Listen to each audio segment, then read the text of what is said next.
This is Chris Avery. He's talked to by the Manitowoc Police Department on November 6th, which has no relation to the Hallbach case whatsoever. It was about his truck being parked in the same spot on the street for a few days. But then again, he's talked again on November 8th, which has to do with the Teresa Hallbach disappearance. And their main focus is Chuck Avery.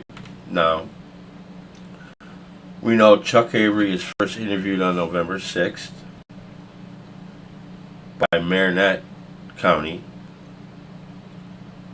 and then he's taken in to give DNA fingerprints on November 9th, along with the rest of the Avery family.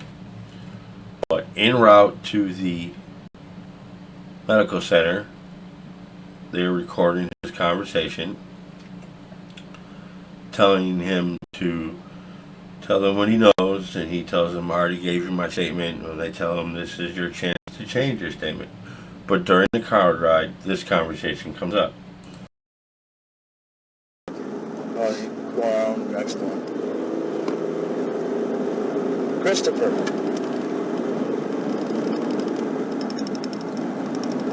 I don't know. They're picking on him.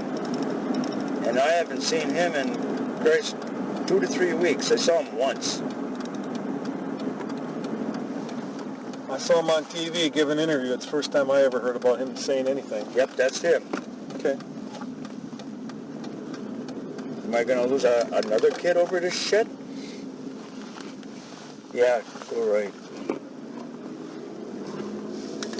Who's picking on him, Chuck? Detectives. The media or the police? Big detectives, the police, or whatever. Well, someone dragged this stuff to your house.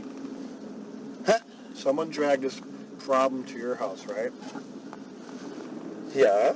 Okay, so don't take it out on us. Well, I'm just saying. We He ain't got nothing to do with this. He doesn't live there. He doesn't do nothing. So we have Chris Avery being talked to by investigators on November 8th. Chuck Avery talked to investigators on November 9th.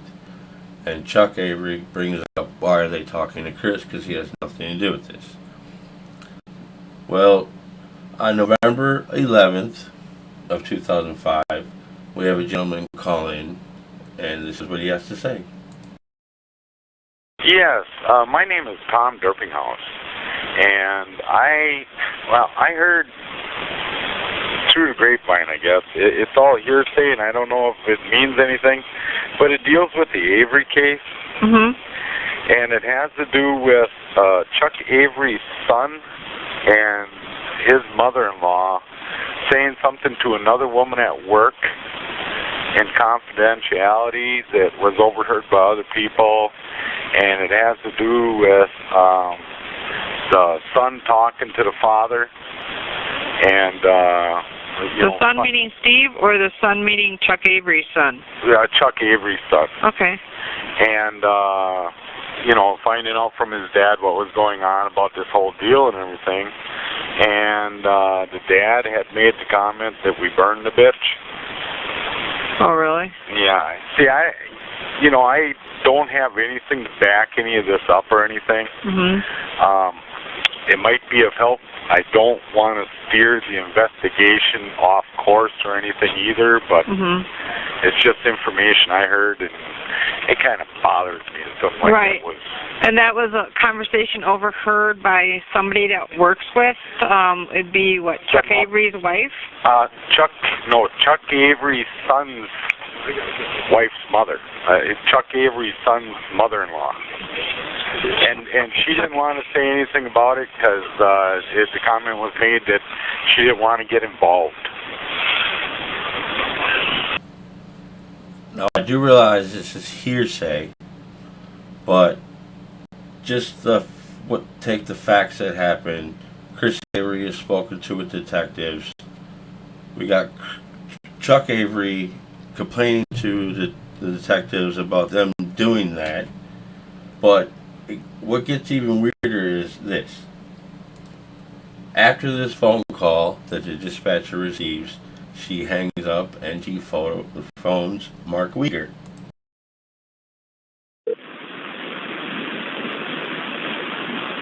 Hello, this is Mark. Mark? Yeah. Lori.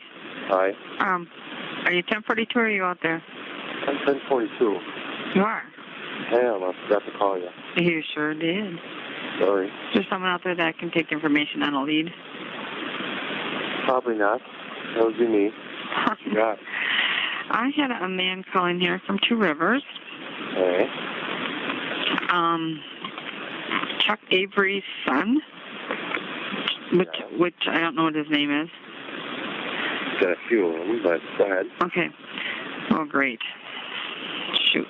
The son is married, and his wife's mother was overheard at work a conversation to another person saying that the son said that Chuck told him that they burned the bitch. Chuck told them is this person willing to talk with me? The guy that called in, well, he may be able to tell you which one of the sons or where the lady works or something. Okay, what's his name? Now, did in fact Mark Wiegert pass this information on to the detectives, or did he keep it to himself? Now, I do realize that the DCI reports that we have are renditions of what took place during the interview. So, I don't know. But this is the interview that was noted down by investigators Beryl and Ojeda. See that their person of interest for this interview is Charles Avery. They mentioned the salvage yard, all the Averys, the Dassies, Yondas, Marie, yada yada yada. But what makes me wonder is the person of interest is Charles Avery, but this whole conversation that takes place, or a rendition of what took place, they seem to be focusing on Stephen Avery. Just like every other report we have, like Tammy Weber coming forward, she says that she tells Stephen that somebody cops put the car there. We go look at their either DCI or queso, it doesn't match up. Like Leo Richmond. Mark Wiegert got the tip about him seeing a girl that resembled Teresa Hallbach. But when DCI talks to him on the 7th, which he calls on the 5th, there's like, first he's 100% certain that it's Teresa Hallbach, and then when DCI talks to him, he gives a complete different description. But I don't know. Then again, Mark Wiegert, he says, oh, that's definitely not the case. Just write it down. I'll look at it later. But this call about Chuck Avery telling Chris Avery that they burned the bitch, I don't know. It's hearsay. Was it suppressed? What do y'all think?